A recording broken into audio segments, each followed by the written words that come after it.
آج ہماری گفتگو کا موضوع پچھلے دنوں سوشل میڈیا پر وائرل ایک پوسٹر ہے جس میں ایک بکرے کی تصویر بنی تھی اور اس پوسٹر پر لکھا تھا، میں جیو ہوں ماس نہیں، ہمارے پرتی نظریہ بدلیں۔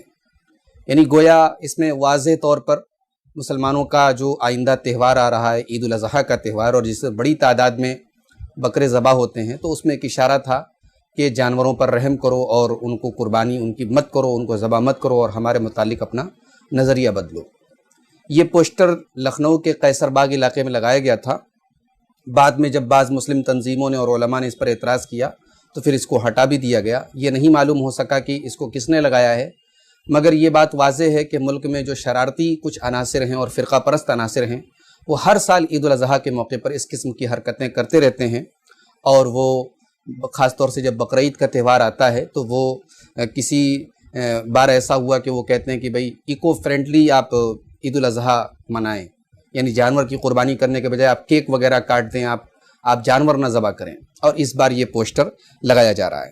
ہمارے برادران وطن کا جو تہوار ہوتا ہے اس موقع پر بھی لاکھوں بکرے کٹتے ہیں اور لوگ کھاتے ہیں، ہمارے برادران وطن کھاتے ہیں، تب کوئی اعتراض کی بات نہیں ہوتی، تب کسی کو جانوروں پر ترس نہیں آتا، اور تب کوئی اس بات کا اعلان اور اپیل نہیں کرتا کہ میں جیو ہوں ماس نہیں اور ہمارے پرتی نظریہ بدلیں۔ لیکن جب بقرعید کا تہوار آتا ہے تو اس قسم کی باتیں معزز ناظرین کہی جاتی ہیں۔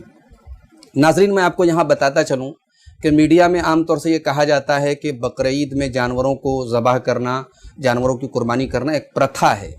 پرتھا ہندی کا ایک لفظ ہے، اردو میں ہم کہہ سکتے ہیں رواج، یا انگلش میں کہہ سکتے ہیں ٹریڈیشن، لیکن یہ غلط بات ہے۔ قربانی کوئی پرتھا نہیں ہے، کوئی ٹریڈیشن نہیں ہے، کوئی رواج نہیں ہے۔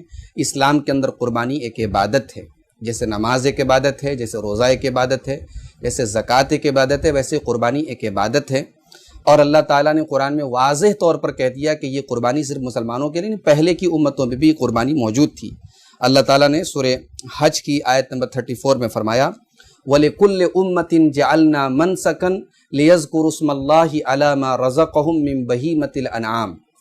ہر قوم کے لیے، ہر امت کے لیے ہم نے قربانی متعین کی ہے، قربانی کا حکم دیا ہے ہم نے، تاکہ اللہ تعالیٰ نے جو جانور ان کو دیے ہیں، جو مویشی ان کو دیے ہیں، حلال جانور جو دیے ہیں، ان کے اوپر وہ اللہ تعالیٰ کا نام لے کر کے ان کو ذبح کریں۔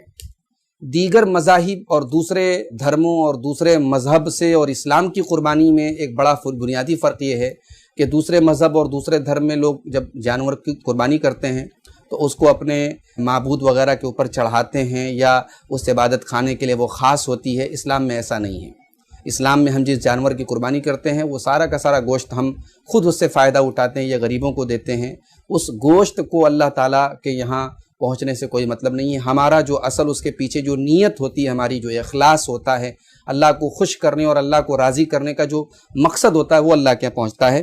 اسی لیے اللہ تعالیٰ نے سورہ حج کی آیت نمبر 37 کے اندر فرمایا، لَن يَنَالَ اللَّهَ لُحُومُهَا وَلَا دِمَاؤُهَا وَلَكِن يَنَالُهُ التَّقْوَىٰ مِنكُمْ۔ اللہ تعالیٰ کے ہاں تمہاری قربانی کا خون اور تمہاری قربانی کا گوشت نہیں پہنچتا، بلکہ اللہ تعالیٰ کے ہاں تمہارا تقویٰ پہنچتا ہے۔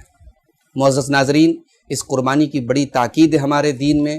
اگر کسی کے پاس استطاعت ہو، کیپیسٹی ہو اور وہ قربانی نہ کرے تو یہ مناسب نہیں ہے۔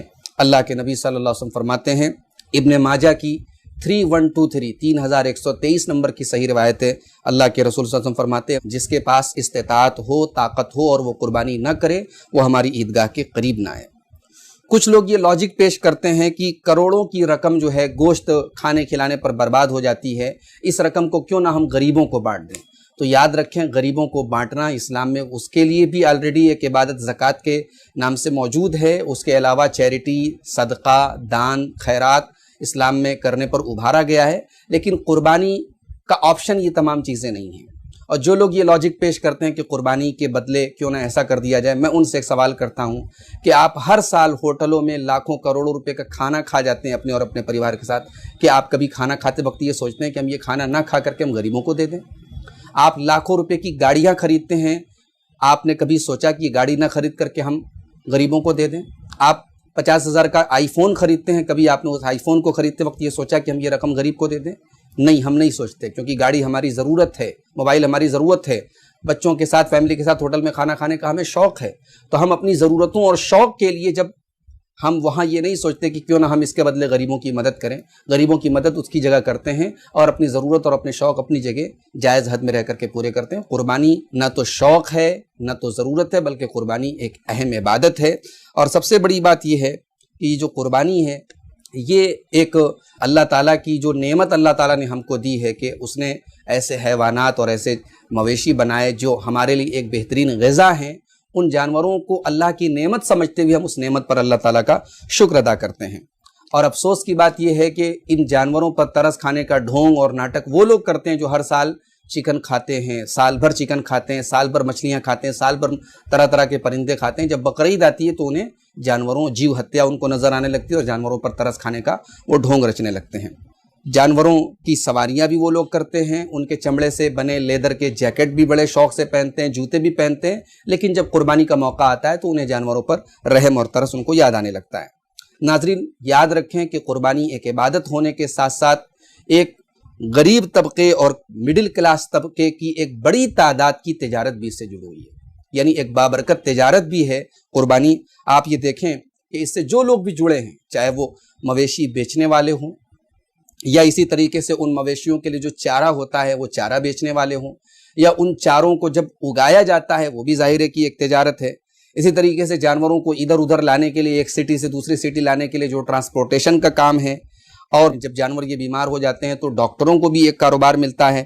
اسی طریقے سے بقرعید کے دن جب قربانی ہوتی ہے تو لاکھوں جو قصائی لوگ ہیں ان کے لیے ایک روزگار اس سے جڑا ہوا ہے. پھر جانوروں کو ذبح کرنے کے لیے اور گوشت وغیرہ بنانے کے لیے جو چھریاں اور چاقو وغیرہ ہوتے ہیں، لاکھوں لوگوں کا کاروبار اس سے جڑا ہوا ہے. اور پھر جانوروں کی قربانی کے بعد ان کی جو کھال ہوتی ہے وہ جمع ہوتی ہے اور اس سے لاکھوں لوگوں کا کاروبار جڑا ہے. اسی طریقے سے قربانی کے بعد کتنے غریب لوگ ہوتے ہیں جن کے گھر مہینوں تک کے لیے ایک بہترین خوراک اور غذا کا انتظام ہوتا ہے. تو جو لوگ قربانی کے خلاف ہیں وہ ایک کروڑوں کی تعداد میں ان غریب اور مزدور طبقے اور اس مڈل کلاس طبقے کی جو تجارت اور انکم جڑی ہے وہ ان کے پیٹ پر بھی ایک طریقے سے لات مارنا چاہتے ہیں. تو ناظرین بات یاد رکھیں کہ قربانی صرف ہم زبان کے ذائقے کے لیے نہیں کرتے، بلکہ اللہ تعالیٰ کے حکم کی فرما برداری کرتے ہوئے، اللہ تعالیٰ کے حکم کی فرما برداری ہے اور اسلام کے اندر ایک اہم عبادت ہے، اور ساتھ میں اس سے مزدور طبقے کی اور مڈل کلاس طبقے کی ایک بڑی تعداد کا کاروبار اور روزگار بھی اس سے جڑا ہوا ہے. آخری بات یہ کہنا چاہوں گا محترم ناظرین کہ اس بار عید الاضحیٰ کا جو تہوار ہے، ہم جانتے ہیں کہ کووڈ-19 کی خطرناک بیماری اور وائرس کے سائے میں یہ تہوار جو ہے ہم منانے جا رہے ہیں. اور ہم یہ بھی جانتے ہیں کہ یہ بیماری کتنی تیزی سے پھیل رہی ہے. دن بدن ہمارے ملک میں آنکڑا جو ہے وہ بڑھ رہا ہے مریضوں کا اور مرنے والوں کا، اور جو بعض شہروں کے جو حالات ہیں وہ بیان کے باہر ہیں. یعنی جو ہمارے سامنے جو رپورٹیں ہیں وہ یعنی ذہن کو جھنجھوڑ دینے والی، دماغ کو جھنجھوڑ دینے والی. تو ایسے موقع پر میری آپ سب سے گزارش ہے کہ قربانی جو بھی آپ کریں، آپ صفائی ستھرائی کا اہتمام رکھیں. جانوروں کے جو فضلات ہوتے ہیں، جو ان کے جو بھی باہر پھینکنے والی جو چیزیں ہوتی ہیں، ان کو ایک جگہ جہاں گورنمنٹ کی طرف سے کنٹینر وغیرہ رکھے ہوں وہیں پھینکیں، ادھر ادھر نہ پھینکیں، کیونکہ ایک تو بیماری کا معاملہ ہے، دوسرے اس بار بارش کا موسم بھی رہے گا تو گندگی اگر پھیلے گی تو ہم سب کے لیے بہت بڑی پرابلم ہوگی. اسی طریقے سے مویشی کا جہاں اگر مارکیٹ لگ رہا ہے یا جہاں بھی مویشی مل رہے ہیں وہاں اگر آپ مویشی لینے جا رہے ہیں، جانور لینے جا رہے ہیں، تو آپ سوشل ڈسٹینسنگ کا خیال رکھیں. اور بیماری کو بڑھنے کے سلسلے میں ہمارا جو رویہ پہلے بھی رہا ہے ابھی وہی ہو کہ ہماری ذات کے ذریعے یہ بیماری نہ پھیلے، نہ ہم اپنی ذات سے کسی کو بیمار کریں، نہ کسی کی بیماری ہم اپنے گھر میں لے کر کے آئیں. تو سوشل ڈسٹینسنگ کا اور جو بھی احتیاطی تدابیر ہیں، ماسک وغیرہ لگا کر کے ہی جائیں. اور آپ جانتے ہیں ہمارے ملک میں ایک طبقہ ایسا بیٹھا ہوا ہے جو ہماری ایک ایک حرکت پر بڑی پینی نظر رکھے ہوئے ہے اور تل کا تاڑ بنانے میں ماہر ہے. اس طبقے کو ہمیں موقع نہیں دینا ہے. معزز ناظرین، میری آپ سب سے گزارش ہے کہ اس بار عید الاضحیٰ کے موقع پر جو بھی احتیاطی تدابیر ہیں ان کے ساتھ ہم اپنی استطاعت کے مطابق قربانی کا فریضہ انجام دیں.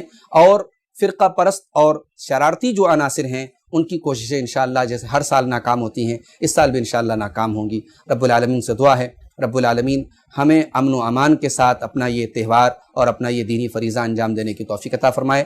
رب العالمین ہمارے ملک کے امن و امان اور سلامتی کی حفاظت فرمائے. رب العالمین ہم تمام ہندوستانیوں کو بلا اختلاف مذہب سب کو مل جل کر کے بھائی چارے کے ساتھ اپنے اپنے مذہب پر عمل کرنے کی آزادی کے ساتھ رب العالمین اس ملک میں ہم سب کو رہنے کی توفیق عطا فرمائے. آمین. وآخر دعوانا ان الحمد للہ رب العالمین.